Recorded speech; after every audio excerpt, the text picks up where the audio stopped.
Ahan mamaktada Mirel Giming Shell na Mayamboy Cook no na Taram Noksel. Mayangi mafam the Kudo Tamsena Bogidamakta. Ngasishu akal na mapung pana sagasa dun isaba. Comedy amadi horror story makak pudun laksari. Wari asigi mamingdi. Tomal gi Bhoot Gadha. Wari asi hingliba amadi laikhiraba kanaga sumari linazati. Hausik mayangi mafam the Kudol Tamjari. Tomal gi Bhoot Gadha. Hairiba wari sige ahan basaru. Tawan matam oirakpagi, law pengkat narako matam. Laita laira imong singna, migi law kumlaga imong punari. Laira ba imong singi marakta, Tomal gi yumsu aman. Tomal su laikay sige oina, siyanjaw pa iba nimay hoy gi law peng bayawe. Suning hidra ba Tomal? Laikay sida tanbada, suning dabada, maming saliba Tomal. Adubo, suning dieta lihay na sarahin ba di yabra. Talabasyutan na Toman, mapunsigi ahan ba oina, nga sidi lauping bayawi. Bulap na, makhoy ni pa ani nupi ani, makhoy marina ni, law faydom ani peng ni ba do.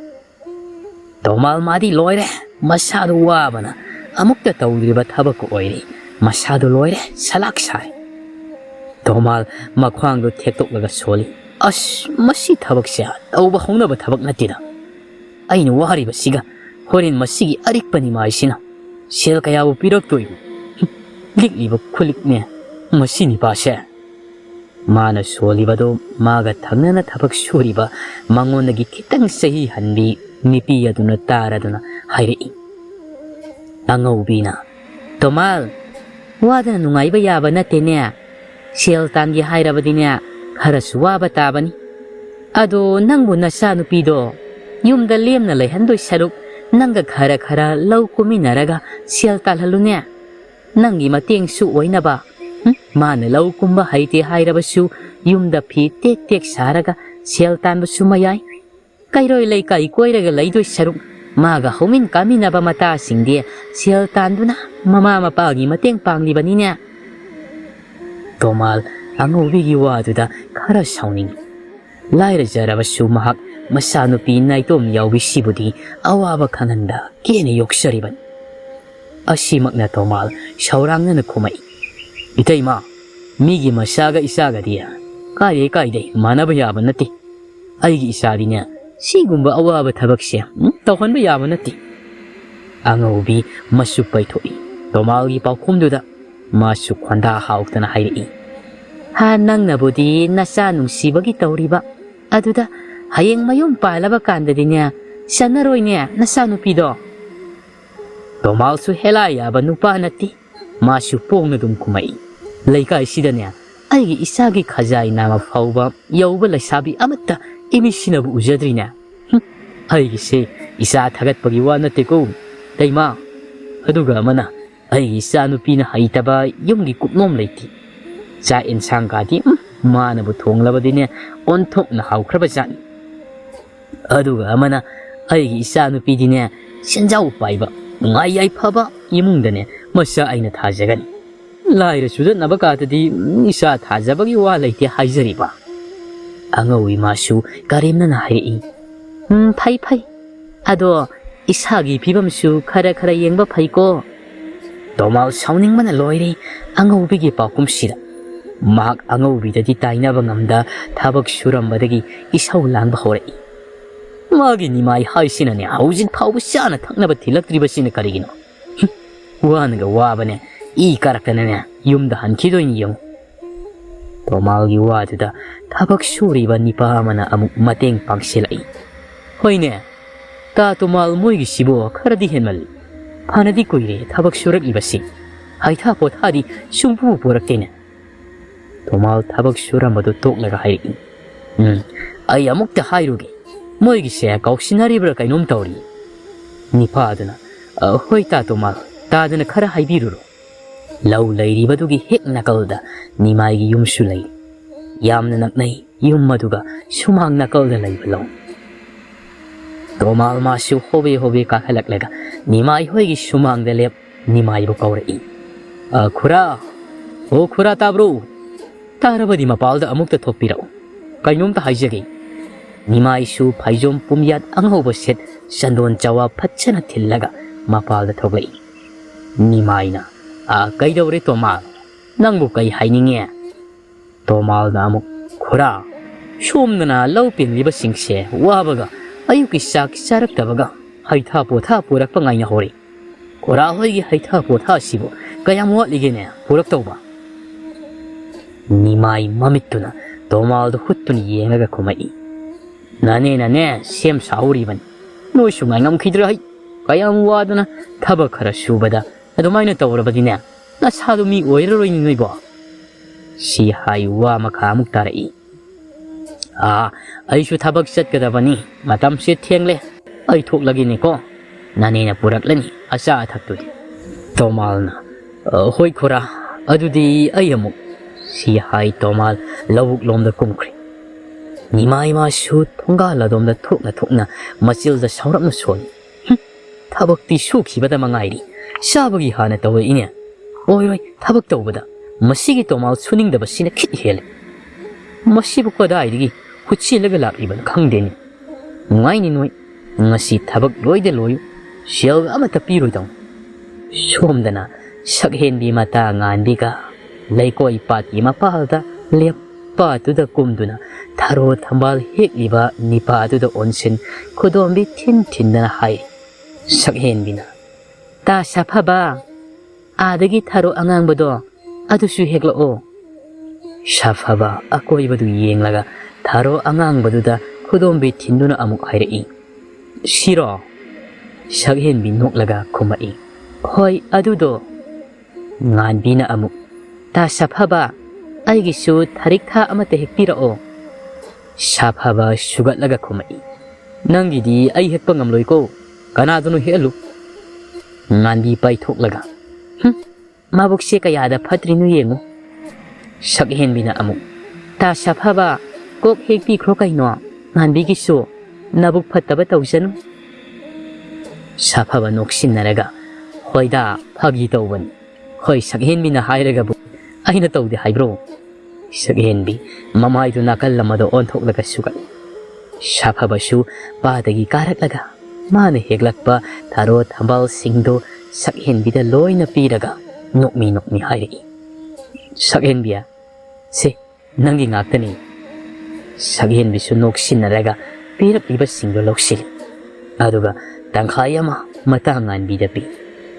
Ngan bisu taro tambal singdo makuta pai hairaga. Nok mi sakak na sapabado onsin na hairi. Ta sapaba. Nang na aigi taro tambal hinging drabasu na. Tu, aigi di mayam pangi. Shafaba mamito ngan bida pai ni yengi. Kumbadi kumlakti. Shaghen bina. Ta shafaba. Laisu hekpire adudi aikoya muksat lagi. Matam su tengli. Shafaba makokta makuna nalaga kumai. Hoi. Ado. Ay nangonda wa ma haido laiko. Shaghen bina amu. Hoi. Ado ko na hairo. Ay tengli. Paba lawu kungkibado. Halak lamba tare, ay sa lagi. Shaghen bi, ngan bigi kudang pai, singli hairaga, shapaba naga kama nangda, hobe tsienkri. Shapaba shu, shaghen bi naga thokhiba do yeng laga, masil da soni. Shaghen biya, nang si padi pajay hay. Naming naga shaghen bi kaukshala. Nachak to su, pura shaghen bi. Nang bu ay gi oy baga pangjarabadi. Haidi pokpagi mahayale he. Nakalamadana. Tomal nimai ga maray kan ni yetnari. Nimai saurap na hayi. Miloy na mag-ay na piri ba selsi puraga hara-waraw siya na kay. Aduga nang nasida, yam din na tawri ba sibuh nati? Nang mo makoy digi nang nihiya naga tabak ka sugra hay ba niya. Tomal masuk kang yet palipti. Adu ada ay kang dikura. Ay di nga si sel kara haptri mamakay yung sida kisungan halaran. Mungsha marak sida ipum titpa makay suhal laga. Kurana piri batare chenja sidi ontok na sana kidran. Nimay makwang mitlaga shaw nga hay. Is nang kaktura duwa misu suri ba dudi tabakti. Moy na buhay na suram ni nangunday di. Laite selga ay suhapang mo. Nang sumang sida tunggera kay daw gege nang tukpatahoro ay siyang Si hairam Tomal nimai gi waga taramda imung da sangkri. Machin da su kari no sol. He nimai engon da bu. Shell hapu kakai da naga haijaba san. Tabak ti suning de. Aini hekta hapa daw si mga el. Nita roy ka kang da kay ngang da na imung da sangkri hairaga mamang thong do kang ting jan ki. Tomal di kam daw ri mag sauning man yadri. Masu lonsin kriba thong do di yeng khudom bi singlaga saun hairami. Nimai haiba arikpa. Nang nungai ni horendi. Aina kaidaw gi yeng. Si hairam Tomal su mayum da halakli. Namit pungta tari. Mana mayum yaurakpada. Masanu pi sakhen binasu saksu loiramli. Tomal su iru lujaba tanbagi makhong makut tamak ham. Loire hairaga sakum da sangaklaga. Phana mathaduna fam. Masado su ngasidi loire. Hai kanadre wabana. Sakhen bi mapada on silaga wa hairi. Baba sakti loire thiroro. Tomal na. Sing le hodaba dainya. Kadai digi sing no nang na sak thongli badudia. Sakhen bi kitang pom thoklaga kumai. Ngandi hoi digi lauraga thongni ni baba. Ai sumai na mingon dagi niraga saba se yamna ikai ko. Tomal masanu pida nangai. Taning deko karigi kairi bano. Ina khunba moi dagi khara lauraga sadrabadi laida bai khoi di siroi ro. Aduna ikai be yadi. Ni bada kangada bani ko. Isa asidi. Ado nangbu kari mathil thongene. Sakhen bina. Ensang di laita dana sauri oina thongle. Tomal sugalaga kumai. As thokna saning khidre da tawisa. Sakhen bi saurang na masu hairi kapli ga tawraga. Ai ni hena saning manate. Ai sauri pam di haiba pa bu sukhang ni banatro. Upai laita be sadori bani. Tomal masanu pina kapli tawrakpasida masu nungaitri. Parese sakto thiro. Ipa sune sakla mana yadraban. Hayeng do ipa na isagi pamjaba khajing do laibirage. Ngasigidi ipang na masara siko. Tomal na thiamduna mapa masa sak sathokminari.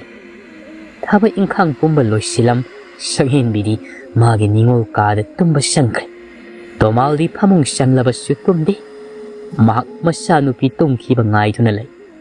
Tungkhre khangbaga mamang thongdo hangtoktuna mapal da thoklei. Matam dusu phanadi thienglaban. Tomal makhuta thaumayamata yaudi. Thonggal tamna thoklei. Konthong sei pali bado hek yaubaga. Tomal masinda kanagumba ama yamna su hauda yamna su takta mingama kawai. Maimu ba. Oh maimu bau. Nang haina kau sitarabadi. Hausimak aigi naktalao. Ngayak amuk kau walip li hairaga. Mana kau kribado lakpra haidana ngairi. Lakpagi samil pangdrabada hantak mukti kara kalap na oina kaurai. Maimu ba? Maimu? Nang lakri bro?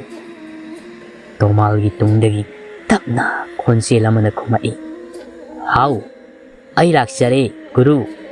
Gari sinta pangjau haibage. Tomal khangpre khangna mamai onthorei. Khangine hai muthi sidi. Tomal na maimu ba haidan asaidigi kauri basi taibang miga nati. Asiba thawai amakhang. Maimu ba hairiba thawai asiga Tomal ga phana koina loina rakpagi. Laiwa sholaga kaubugi mahutta maimu ba haidana Tomal na kau. Thawai dusu Tomal na bu kaurabadi khudakta adumak lai. Ngasisu lakibasin. Tomal sor ngihak hontok le hairaga ikon na lepliba maimu bada onsan wa hairi. Yangoi ai nangonda sinthama pigani. Masi nangna pangthoklaba yadabani. Maimu ba musuk hek muraga ikon kai maya ka to langtik langbudu thangtoktuna nokle hairaga harauna kumai. Phagani guru. Ai guru na haiba khuding loina tawjage. Tomal na amuk nangi haunabi sinakhiba thabakta ona tainana tawrakpadudi yaroi ko. Maimu bana as guru tawroi haiba kari thabak no haibiro. Nayak lairabadi no ngan khibana han khani. Kuire guru na aingonda ꯃꯤꯒꯤ ꯃꯄꯣꯠ ꯍꯨꯔꯨꯁꯣ ꯍꯥꯏꯗꯅ ꯌꯥꯊꯪ ꯇꯧꯗꯕ ꯑꯩ ꯏꯁꯥꯁꯦ ꯃꯤꯒꯤ ꯄꯣꯠ ꯍꯨꯔꯥꯟꯅꯤꯡꯕꯅ ꯌꯥꯗ꯭ꯔꯤ ꯈꯔ ꯊꯨꯅ ꯍꯥꯏꯕꯤꯔꯨ ꯒꯨꯔꯨ ꯇꯣꯃꯥꯜꯅ ꯑꯃꯨꯛ ꯇꯧꯔꯣꯏ ꯅꯪ ꯅꯍꯥꯟꯃꯨꯛꯁꯨ ꯌꯦꯟꯕꯥ ꯂꯥꯕ ꯍꯨꯔꯛꯎ ꯍꯥꯏꯔꯒ ꯌꯦꯅꯥꯎ ꯃꯆꯥ ꯑꯣꯏꯅ ꯄꯨꯔꯛꯄ ꯅꯠꯇ꯭ꯔꯣ ꯅꯪ ꯑꯃꯩꯕꯣ ꯒꯙꯥ ꯑꯣꯏꯅ ꯍꯦꯛ ꯇꯧꯔꯗꯅ ꯃꯥꯏꯃꯨꯕ ꯈꯤꯇꯪ ꯁꯥꯎꯅ ꯈꯨꯝꯃꯛꯏ ꯒꯨꯔꯨ ꯃꯃꯥꯡꯒꯤ ꯊꯧꯗꯣꯛꯇꯣ ꯁꯨꯝ ꯄꯨꯊꯣꯛꯇꯨꯅ ꯉꯥꯡ ꯂꯩꯔꯒꯗꯤ ꯇꯧꯒꯗꯕ ꯊꯕꯛꯇꯨꯗꯤ ꯁꯨꯡꯍꯥꯏ ꯍꯥꯏꯗꯦ ꯑꯩꯒꯤ ꯏꯃꯥꯟꯅꯕ ꯅꯥꯎꯁꯦꯛꯇꯣ ꯉꯥꯏꯍꯧꯔꯤꯕꯅꯤ ꯁꯠ ꯁꯠ ꯍꯥꯏꯔꯣ ꯍꯥꯏꯔꯣꯏꯗꯕ ꯑꯣꯏꯔꯒꯅ ꯑꯩ ꯆꯠꯈ꯭ꯔꯒꯦ ꯇꯣꯃꯥꯜ ꯅꯥꯀꯜ ꯌꯦꯠ ꯑꯣꯏ ꯍꯥꯏꯔꯞ ꯌꯦꯡꯂꯝꯂꯒ ꯍꯥꯏꯔꯛꯏ ꯑꯩꯈꯣꯏ ꯂꯩꯀꯥꯏꯁꯤꯗꯅꯦ ꯈ꯭ꯋꯥꯏꯗꯒꯤ ꯁꯦꯟ ꯄꯥꯏꯕ ꯅꯤꯃꯥꯏ ꯍꯥꯏꯗꯣ ꯈꯪꯕ꯭ꯔꯥ ꯃꯥꯒꯤ ꯌꯨꯝꯗ ꯆꯠꯂꯒ ꯂꯩꯔꯝꯕ ꯄꯣꯠ ꯆꯩ ꯑꯇꯥꯡꯕ ꯈꯨꯗꯤꯡꯃꯛ ꯂꯣꯏꯅ ꯄꯨꯔꯛꯀꯗꯕꯅꯤ ꯃꯥꯏꯃꯨꯕ ꯍꯔꯥꯎꯅ ꯈꯨꯝꯃꯛꯏ ꯐꯒꯅꯤ ꯒꯨꯔꯨ ꯑꯩ ꯇꯧꯖꯒꯦ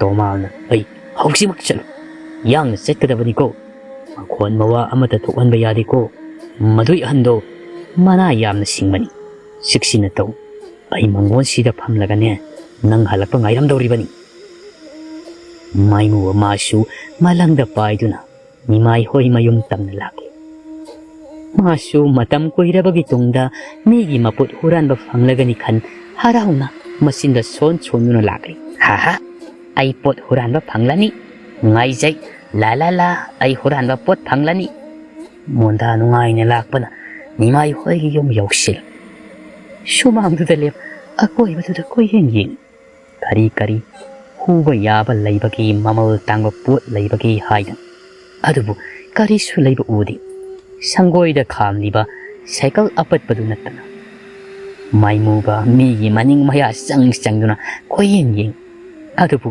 ꯍꯨꯕ ꯌꯥꯕ ꯄꯣꯠ ꯑꯃꯠꯇ ꯎꯔꯗ꯭ꯔꯤ ꯃꯥꯏꯃꯨꯕ ꯃꯊꯥ ꯁꯥꯅ ꯁꯨꯃꯥꯡꯗꯨꯗ ꯂꯦꯞ ꯃꯨꯔꯨꯝ ꯁꯣꯜꯂꯤ ꯃꯁꯤꯒꯤ ꯌꯨꯝꯁꯦ ꯐꯅ ꯅꯨꯡꯉꯥꯏꯕꯗꯤ ꯃꯥꯜꯂꯤꯅꯦ ꯌꯥꯗꯦꯕ ꯌꯨꯝꯁꯤ ꯌꯥꯝꯅ ꯉꯧꯋꯦꯕ ꯑꯗꯨꯒ ꯀꯔꯤꯒꯤꯅꯣ ꯃꯄꯥꯟꯗ ꯈꯣꯡꯉꯥꯝꯕꯨꯟ ꯍꯣꯟꯅꯕ ꯄꯥꯇ꯭ꯔ ꯑꯃ ꯐꯥꯎꯕ ꯊꯝꯗ꯭ꯔꯤꯕ ꯈ꯭ꯋꯥꯏꯗꯒꯤ ꯂꯤꯛꯄ ꯏꯃꯨꯡ ꯁꯣꯏꯗꯅ ꯑꯣꯏꯔꯝꯒꯅꯤ ꯑꯩꯕꯨ ꯀꯔꯤꯝꯇꯅ ꯄꯨꯗꯅ ꯆꯠꯂꯗꯤ ꯒꯨꯔꯨꯅ ꯁꯣꯏꯗꯅ ꯉꯥꯡꯂꯅꯤ ꯃꯗꯨꯒꯤ ꯌꯥꯊꯤ ꯊꯥꯡꯗꯨꯃꯁꯨ ꯈꯗꯥꯡꯗꯤ ꯑꯣꯟꯊꯣꯛꯅ ꯀꯟꯕꯅꯤ ꯑꯩ ꯀꯩꯗꯧꯅꯤ ꯀꯩꯅꯣꯝꯇꯗꯤ ꯄꯨꯗꯕ ꯌꯥꯗꯦꯁꯦ ꯃꯨꯔꯨꯝ ꯁꯣꯅ ꯃꯃꯤꯠ ꯑꯔꯥꯎꯕꯗꯨ ꯊꯥꯡꯗꯣꯛꯂꯒ ꯅꯥꯛ ꯌꯦꯠꯇ ꯌꯦꯡꯂꯛꯄꯗ ꯁꯨꯃꯥꯡ ꯅꯥꯀꯜꯗ ꯂꯩꯔꯤꯕ ꯂꯧꯕꯨꯛꯇꯨꯗ ꯂꯧ ꯄꯦꯡꯅꯕ ꯊꯝꯂꯤꯕ ꯂꯍꯣꯟ ꯃꯄꯨꯜꯁꯤꯡꯗꯣ ꯃꯥꯏꯃꯨꯕꯅ ꯍꯦꯛ ꯎꯔꯨꯔꯦ ꯃꯥꯏꯃꯨꯕꯒꯤ ꯋꯥꯈꯜꯗ ꯈꯜꯂꯤ ꯑꯩꯈꯣꯏ ꯒꯨꯔꯨ ꯍꯣꯏꯒꯤꯗꯤ ꯂꯧꯁꯨ ꯎꯗꯒꯨꯝ ꯇꯧꯕꯅꯤ ꯍꯩꯁ ꯑꯩ ꯃꯁꯤꯗ ꯂꯩꯔꯤꯕ ꯂꯍꯣꯟ ꯃꯄꯨꯟꯁꯤꯡꯁꯦ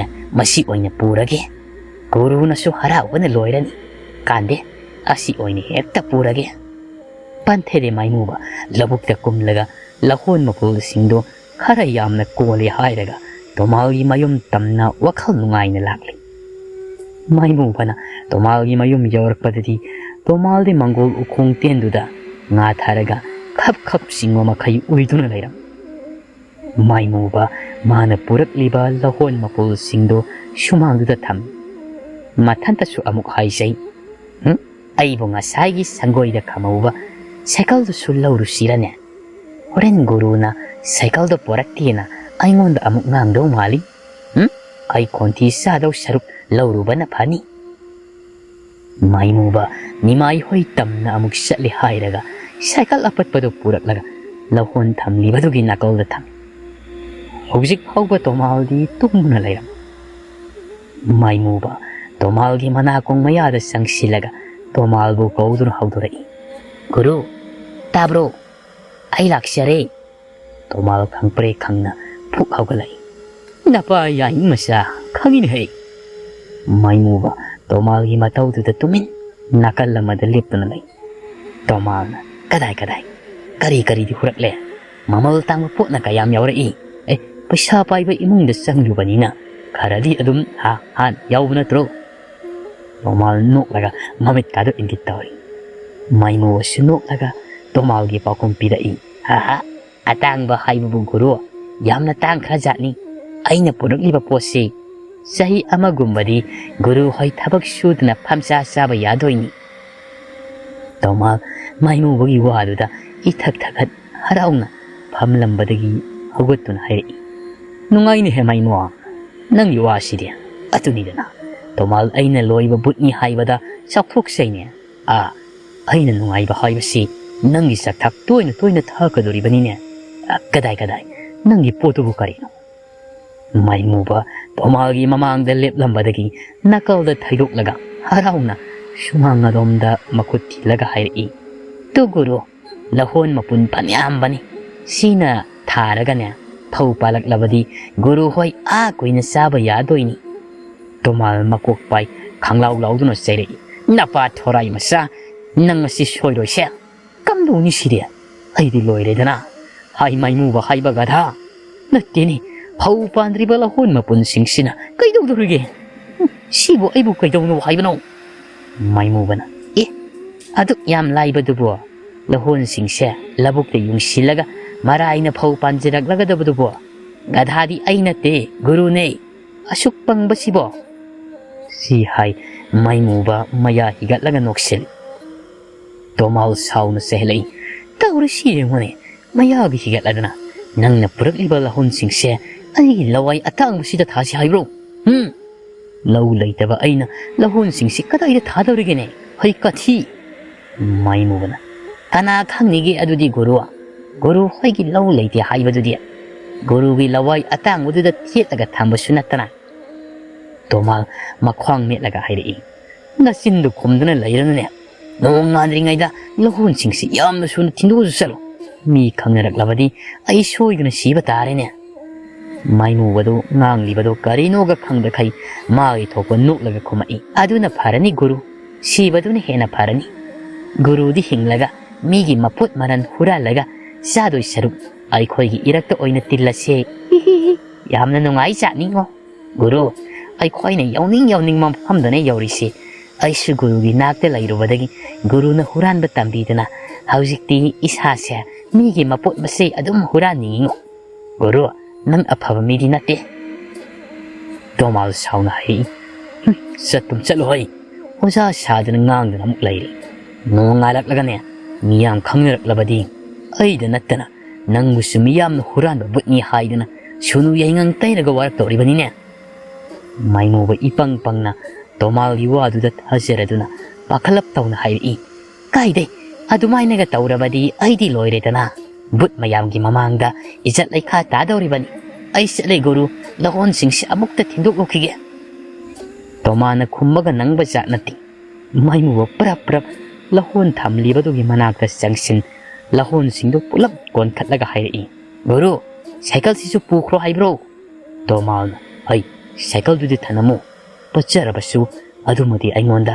ꯈꯔ ꯀꯥꯟꯅꯒꯗꯕ ꯃꯥꯜꯂꯤ ꯃꯥꯏꯃꯨꯕꯁꯨ ꯍꯣꯏ ꯍꯥꯏꯔꯝꯂꯒ ꯂꯍꯣꯟꯁꯤꯡꯗꯨ ꯄꯨꯔꯒ ꯅꯤꯃꯥꯏꯒꯤ ꯃꯌꯨꯝ ꯇꯝꯅ ꯆꯠꯈ꯭ꯔꯦ ꯇꯣꯃꯥꯜ ꯃꯥꯗꯤ ꯃꯊꯥ ꯁꯥꯅ ꯃꯪꯒꯣꯜꯗꯨꯗ ꯐꯝꯊ ꯃꯆꯤꯜꯗ ꯁꯣꯜꯂꯤ ꯑꯩꯕꯨ ꯃꯁꯤꯒꯤ ꯚꯨꯠ ꯒꯙꯥ ꯑꯁꯤꯕꯨ ꯀꯃꯥꯏꯅ ꯀꯧꯔꯨꯔꯤꯕꯅꯣ ꯈꯪꯗꯦꯃꯤ ꯊꯥꯏꯅ ꯑꯩꯈꯣꯏ ꯕꯥꯖꯤꯅ ꯚꯨꯠ ꯁꯥꯟꯅꯔꯝꯕꯗꯨꯗꯤ ꯑꯩꯈꯣꯏ ꯏꯃꯨꯡꯁꯤ ꯌꯥꯝꯅ ꯅꯨꯡꯉꯥꯏꯔꯝꯕꯅꯤ ꯕꯥꯖꯤꯅ ꯊꯝꯂꯝꯕ ꯂꯧ ꯏꯪꯈꯣꯜꯁꯤꯡꯁꯤꯁꯨ ꯑꯩꯅ ꯀꯥꯏꯗꯨꯅ ꯆꯥꯕꯗ ꯂꯣꯏꯅ ꯂꯣꯏꯈ꯭ꯔꯦ ꯍꯧꯖꯤꯛꯇꯤ ꯏꯪꯈꯣꯜ ꯃꯆꯦꯠꯁꯤꯇꯪ ꯉꯥꯏꯔꯦꯗꯅ ꯑꯩꯈꯣꯏ ꯕꯥꯖꯤꯅ ꯚꯨꯠ ꯁꯥꯟꯅꯕꯒꯤ ꯂꯩꯋꯥ ꯇꯝꯁꯤꯟꯍꯧ ꯍꯥꯏꯕꯗꯣ ꯐꯖꯅ ꯇꯝꯂꯕꯗꯤ ꯑꯩꯁꯦ ꯅꯍꯥꯟꯅ ꯚꯨꯠꯀꯤ ꯃꯄꯥꯟꯗꯒꯤ ꯅꯨꯡꯉꯥꯏꯖꯔꯝꯂꯒꯗꯕꯅꯤꯅꯦ ꯕꯥꯖꯤꯅ ꯁꯤꯔꯝꯗꯥꯏ ꯀꯕꯛ ꯇꯥꯛꯂꯝꯕꯁꯤꯅꯗꯤ ꯚꯨꯠ ꯒꯙꯥꯁꯤꯗ ꯁꯨꯝ ꯇꯥꯕ ꯇꯥꯕꯅꯤ ꯋꯥꯈꯤꯅꯤ ꯑꯩ ꯈꯪꯉꯤ ꯃꯁꯤꯒꯤ ꯒꯙꯥ ꯑꯁꯤꯅ ꯁꯤꯡꯂꯛꯇ꯭ꯔꯤ ꯐꯥꯎꯕꯗꯤ ꯑꯩ ꯋꯥꯈꯤꯅꯤ